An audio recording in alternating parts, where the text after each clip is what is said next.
मेहदी उल हसन जो खुशबू इस लड़की के जिस्म से सूंघ रहा था वो उस पर खुमार तारी कर रही थी। उसने इस लड़की को जब अपने बाजुओं में दबोचा था तो उसने महसूस कर दिया था कि ये जिस्म ईमान खरीदने का असर रखता है।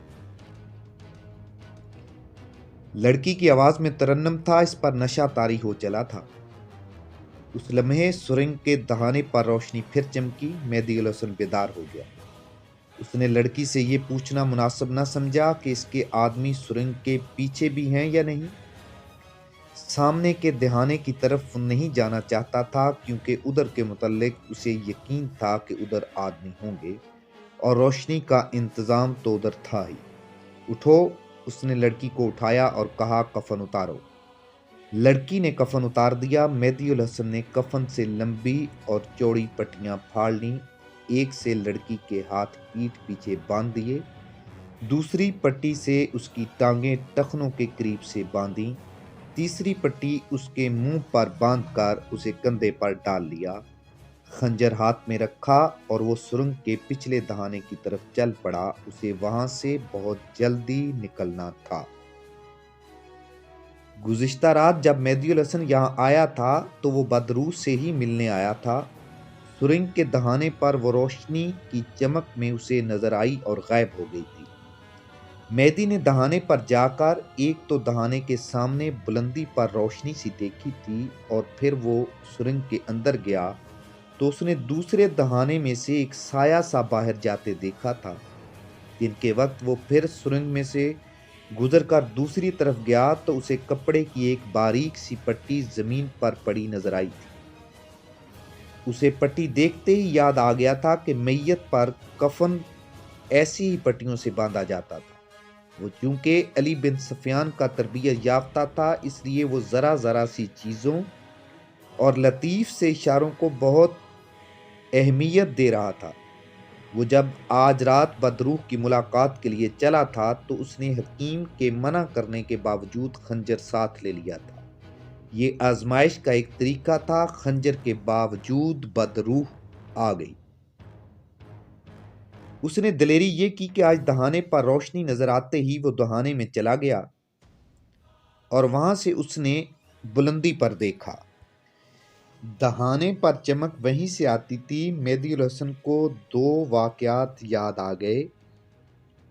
सलीबियों के एजेंटों ने मिस्र के ऐसे ही पहाड़ी इलाकों में मिस्र के देहातियों को तोहमात में उलझाने और इन्हें असर में लेने के लिए ये तरीका इख्तियार किया था कि एक पहाड़ी पर बड़े शोले वाली मशाल जलाकर छुपा रखी थी और इसके सामने लकड़ी का एक ऐसा तख्ता रखते थे जिस पर अबरक चिपका हुआ था।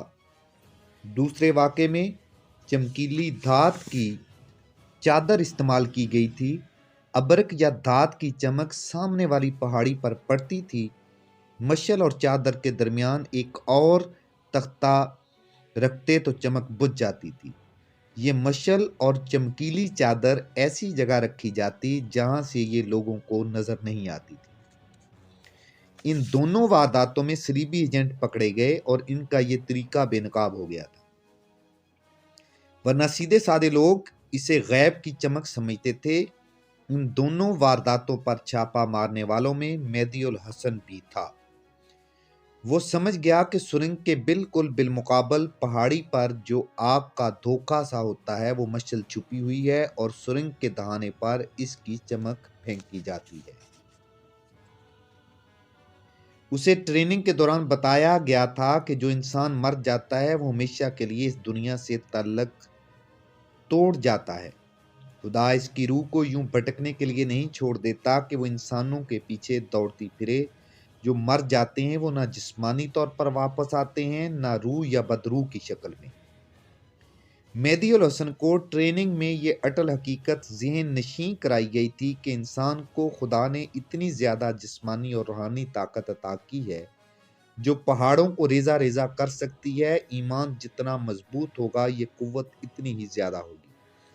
जिन्नात, भूत और चड़ेलें इंसान के अपने जहन की तख्लीक हैं। صلیبی ہمارا ایمان کمزور کرنے کے لیے ہم پر وہمیں اور تہمات طاری کر رہے ہیں۔ یہ سبق قوم کے ہر فرد کو ملنا چاہیے تھا، لیکن یہ ممکن نہیں تھا۔ سلطان ایوبی نے لڑاکا جاسوسوں کے جو دستے تیار کیے تھے، انہی بڑی کاوش سے ذہن نشین کرایا گیا تھا کہ ایمان کی قوت کیا ہوتی ہے۔ ان تہمات سے دور رکھا گیا تھا، انہیں عملی سبق دیے گئے تھے۔ صلیبیوں نے تمہارے سامنے حضرت عیسیٰ کو زمین پر اتارا تھا۔ مہدی الحسن کو علی بن سفیان کا ایک سبق یاد آ گیا۔ تمہارے سامنے خدا کو بھی انہوں نے زمین پر اتارا تھا، وہ بدروحوں کو بھی لائے۔ تم نے یہ فریب کاری اپنی آنکھوں دیکھی تھی، اور یہ بھی دیکھا تھا یہ فریب کاری کیسی کاریگری سے کی جاتی ہے۔ تم نے اپنی آنکھوں دیکھا ہے کہ یہ شعبدہ بازی تھی، یہ اسلامی نظریات کو مجروح اور مسخ کرنے کی کوششیں تھیں جو تم نے ناکام کیں۔ خدا پہلے ہی زمین پر موجود ہے۔ قرآن کا فرمان ہے، کوئی پیغمبر واپس نہیں آئے گا نبی مکرم صلی اللہ علیہ وآلہ وسلم کے بعد، یہ سلسلہ ختم ہو گیا ہے۔ خدا ذوالجلال نے ہمیں اپنا نور دکھایا ہے۔ صلیبی اس کوشش میں مصروف ہیں کہ مسلمانوں کے سینے میں اللہ، رسول صلی اللہ علیہ وآلہ وسلم اور قرآن کا یہ نور بجھ جائے۔